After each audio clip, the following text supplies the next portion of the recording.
नमस्कार दोस्तों, मेरा नाम है प्रदीप चौहान। दोस्तों, कहते हैं ना कि जिंदगी में बच्चा कितना ही बड़ा आदमी क्यों ना बन जाए, कितना ही शक्तिशाली आदमी क्यों ना बन जाए, लेकिन जब मुसीबत पड़ती है ना या जब चोट लगती है ना, तो सबसे पहले उसे माँ ही याद आती है। मुसीबत में उसके मुंह से जो पहला शब्द निकलता है वो माँ ही निकलता है। इसलिए कभी भी माँ का ना अपमान करना चाहिए ना निरादर करना चाहिए, क्योंकि अल्टीमेटली माँ ही वो छाया है जो आपको हर दुखों से बचाती है। आप सोचोगे मैं सुबह सुबह स्पिरिचुअल ज्ञान क्यों दे रहा हूं? दरअसल भारत की राजनीति में भी एक अम्ब्रेला बनाया गया था, माँ का तरह एक अम्ब्रेला बनाया गया था, जिसमें कोशिश की गई थी कि जो बीजेपी जिस तरह से इस देश में अपने विपक्षियों को कुचलने में लगी हुई थी, साम दाम दंड भेद के अलावा भी जो पॉसिबल है वो सब करती है, उससे बचाने के लिए एक अम्ब्रेला बनाया गया था जिसको नाम दिया गया था इंडिया गठबंधन, ताकि सब मिलके इस शक्ति के खिलाफ लड़ा जाए। एक जो डर का माहौल देश की राजनीति में हो गया है उससे बचा जाए, पार्टियों को बचाया जाए, वरना पार्टियां खत्म हो जाएगी। लेकिन वही हुआ, जब इंडिया गठबंधन बना, जब माँ बन गई, तो बच्चे जब बड़े होने लगे तो बच्चों को लगा कि हमें जरूरत नहीं है, अपनी अपनी शक्ति दिखाने लगे सब। परिवार बिखरने लगा। परिवार ना बिखरा होता तो शायद आज बीजेपी सत्ता में भी ना होती। 240 पे जो रुकी है वो उस परिवार के गठन की वजह से ही रुकी थी। अगर उसमें भी ममता बनर्जी, अरविंद केजरीवाल जैसे लोगों ने अपनी हेकड़ी ना दिखाई होती तो शायद बीजेपी 200 के आसपास कहीं रुक जाती, तब शायद सत्ता में भी ना होती। पर चलो वो हुआ। लेकिन उसके बाद सबसे ज्यादा अगर किसी की चीरफाड़ की गई, सबसे ज्यादा किसी को दुखी किया गया, तो उसी माँ को दुखी किया गया जिसका नाम इंडिया गठबंधन। सब ने कहा कोई अस्तित्व नहीं है। परिवार के सदस्य ही परिवार का मुखिया बनने की लड़ाई में लग गए।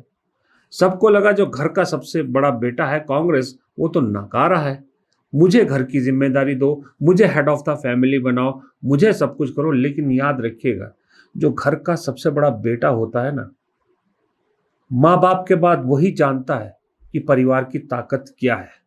इसलिए कहते हैं जब माँ बाप का साया उठता है ना, तो बड़ा भाई बाप समान हो जाता है या बड़ी बहन माँ समान हो जाती है।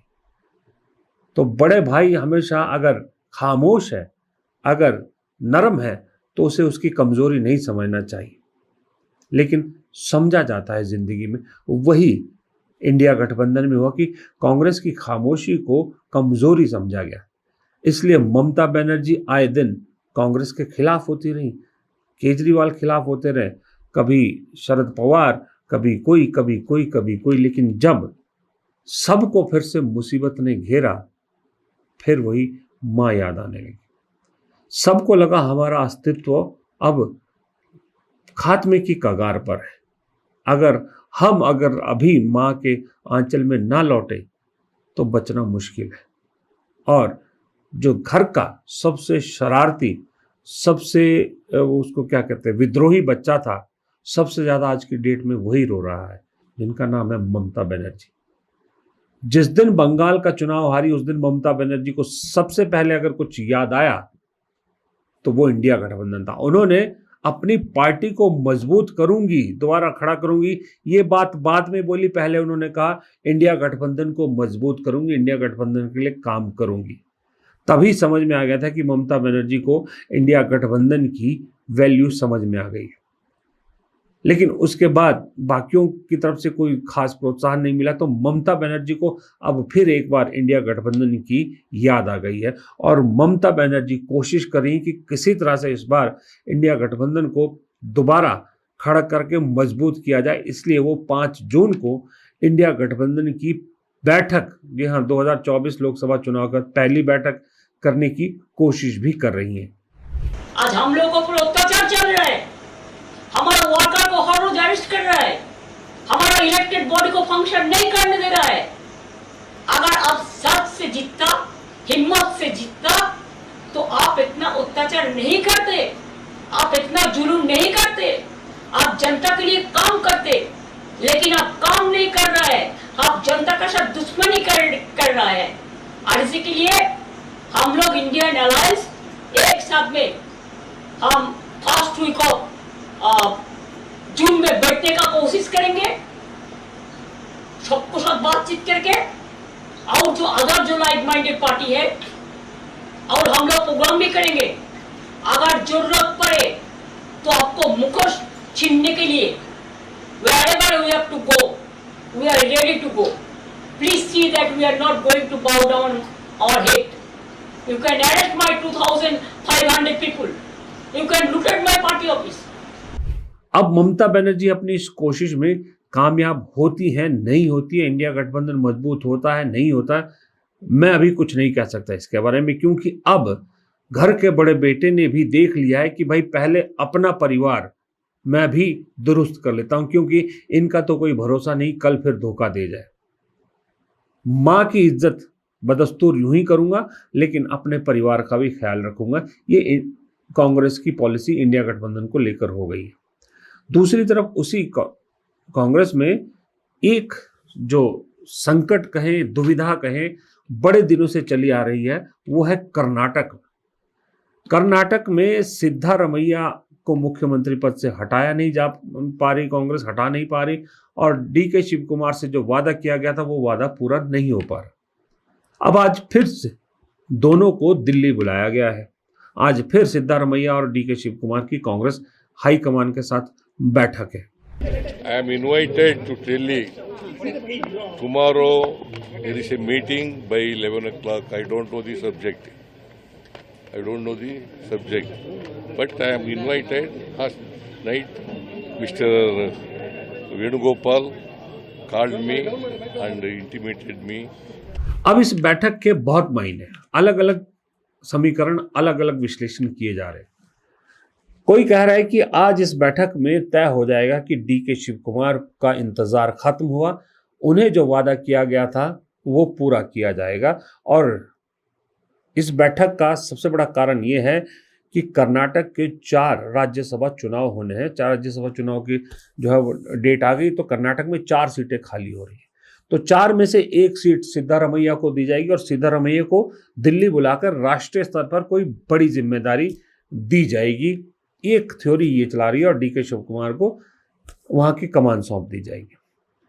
दूसरी थ्योरी ये है कि सिद्धारमैया मान नहीं रहे हैं। अब राहुल गांधी भी नहीं चाह रहे कि सिद्धारमैया को हटाया जाए, क्योंकि राहुल गांधी नहीं चाहते कि एक ओबीसी मुख्यमंत्री को वो हटाएं, क्योंकि अगर वो ऐसा करते हैं तो फिर उनकी ओबीसी दलित पॉलिटिक्स को बहुत बड़ा झटका लगता है, बीजेपी को मुद्दा मिल जाएगा। तो इसके एवज में वो डीके शिव कुमार को गृह मंत्रालय ऑफर करेंगे, और साथ में डीके शिव कुमार के भाई को राज्यसभा की सीट ऑफर करेंगे। एक चर्चा ये चल रही है। तीसरी चर्चा ये है कि भाई 4 सीटें खाली हो रही है, चारों की चारों सीटें, 4 में से 3 सीटें एनडीए की खाली हो रही है, 1 मल्लिकार्जुन खड़गे की खाली हो रही है। लेकिन अभी जो कर्नाटक में संख्या बल है उसके हिसाब से 4 में से 2 सीट कांग्रेस का जीतना तय है, और 1 सीट बीजेपी और जेडीएस का जीतना तय है। लेकिन जो चौथी सीट है, पेच वहां पर है। कांग्रेस को चाहिए 3 वोट और एनडीए को चाहिए 10 वोट। अब सवाल ये उठ रहा है कि क्या कांग्रेस मैनेज कर पाएगी 3 क्रॉस वोट, या बीजेपी 10 क्रॉस वोट करवा पाएगी कांग्रेस से। अब यहां फिर इंपॉर्टेंट कौन फंस जाते हैं, वो है डीके शिव कुमार। फिर डीके शिव कुमार को जिम्मेदारी दी जा सकती है। डीके शिव कुमार मैनेज कर सकते हैं, आराम से 3 वोट अपनी तरफ ला सकते हैं।